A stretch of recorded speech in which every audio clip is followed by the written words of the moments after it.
Olá, bem-vindo de volta ao canal. E se você ainda não é inscrito, se inscreva e aperte o sininho para você receber todos os novos vídeos. Nesse vídeo, vamos pintar o olho de uma coruja. Eu sou a Cris Fonseca e te ensino a pintar com lápis de giz pastel seco do zero.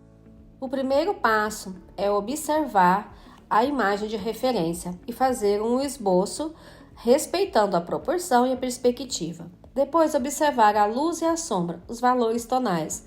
Qual é a luz? Ela é mais escura, ela é mais iluminada, para você encontrar todas as nuances de tons da referência. No caso desse olho, eu comecei trabalhando com lápis escuro. Eu peguei um azul escuro e um preto. Primeiro eu passei o preto, depois eu passei um azul escuro.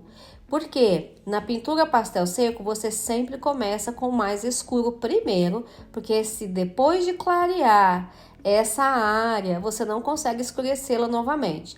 Então eu vou fazendo o contorno em volta de todo o olho da coruja aonde tem o preto. E eu não deixei somente aquele preto ali, eu usei o azul escuro para que não fique aquele tom brusco, né? Mas trabalhando uma nuance de tom ali, puxando para um azul. E observando a referência parte por parte, como uma pecinha de um quebra-cabeça, olhando cada detalhe de sombras, de luz, você percebe que tem um fundo no olho da coruja com sombra. Então eu usei um terra de siena e usei um ocre e esfumei para juntar as camadas. E depois eu vou colocar aí um tom iluminado. Qual é o tom iluminado? Que se você observar na referência você consegue ver.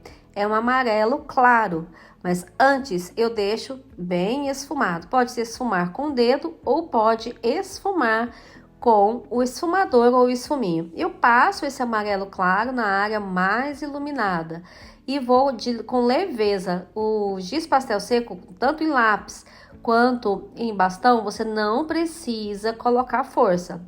Depois eu vou trazendo um laranja naquela área mais escura, intensificando um tomzinho de luz ali. E um marrom escuro para ressaltar os tons de sombra que tem no olho dela na parte superior.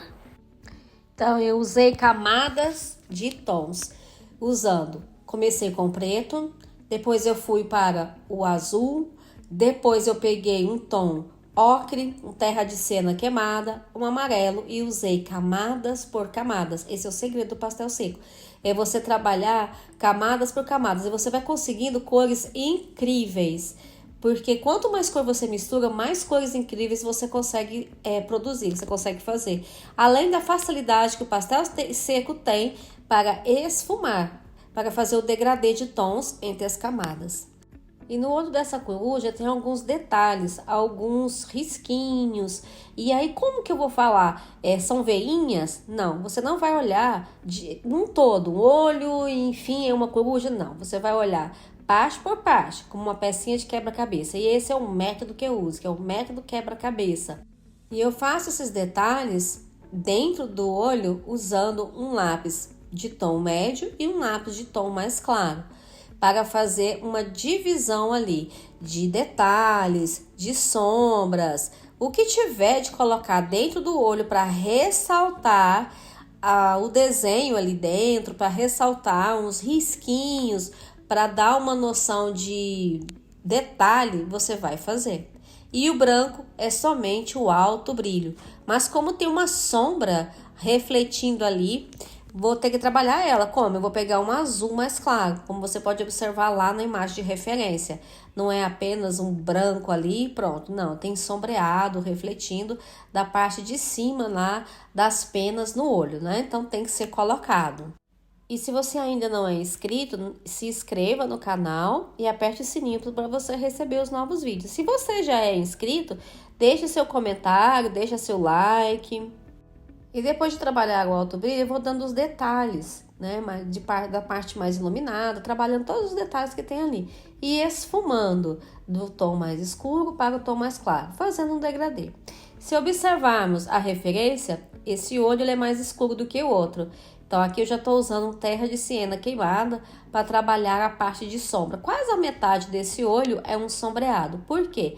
Porque as penas produz mais sombra aí. E ela tá um pouco de lado, ela não tá totalmente de frente. Então essa é a parte mais escura. Então eu passo esse tom em volta de toda a área sombreada. Depois eu vou pegar o amarelo para trabalhar a parte bem iluminada, que é bem aí embaixo do olhinho dela, na parte de baixo. E vou esfumando um pouquinho para as outras partes que eu escureci. E veja que tem um pouco de laranja. Então, se tem um tom, menor que ele seja, ele deve ser colocado. Eu vou trabalhando esse alaranjado, olhando da parte mais escura para a parte mais clara. E tem um pouco também de um tom esverdeado dentro da parte escura. Eu levo todos esses tons, todas essas nuances de tons para dentro do olho.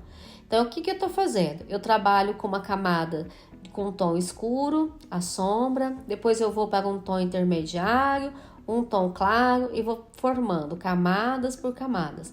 E eu volto sempre com esse amarelo bem claro, amarelo limão, para poder trabalhar a parte bem iluminada. Lembrando que essa é a área mais escura que o olho tem. E nesse caso, você vai precisar prestar bastante atenção onde é a parte de alto brilho mesmo. E para intensificar essa área de sombra que tem bem ali debaixo da pena, na parte superior do olho, eu usei um marrom médio e esfumo essas camadas aí, para poder dar aquela passagem de tom bem bonita, além de intensificar essa sombra onde ela deve estar. E volto com o preto para determinar essa linha onde começa as penas na parte superior do olho. E ainda na área escura, eu levo um tom laranja mais escuro para poder ressaltar aquela parte de nuance de tom que tem ali. E faço todos os detalhes usando esse lápis de terra de siena queimada. São pequenos risquinhos que vai tendo dentro do olho. E depois eu vou voltar com o lápis preto para definir o contorno do olho. E em seguida eu defino todas as penas em volta do olho. Se você gostou desse conteúdo, deixe o seu like, deixe o seu comentário. E se você ainda não é inscrito, inscreva-se e aperte o sininho para você receber todos os meus novos vídeos.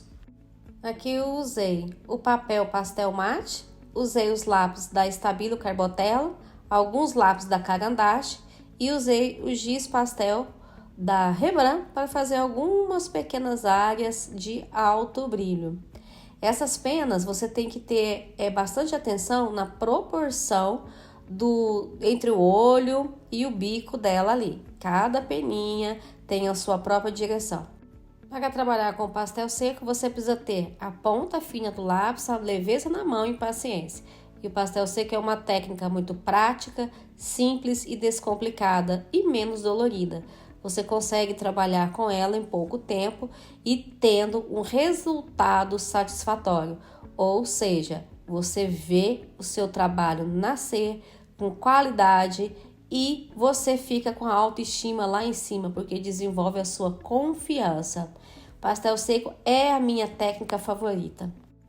Gostou? Comente aqui.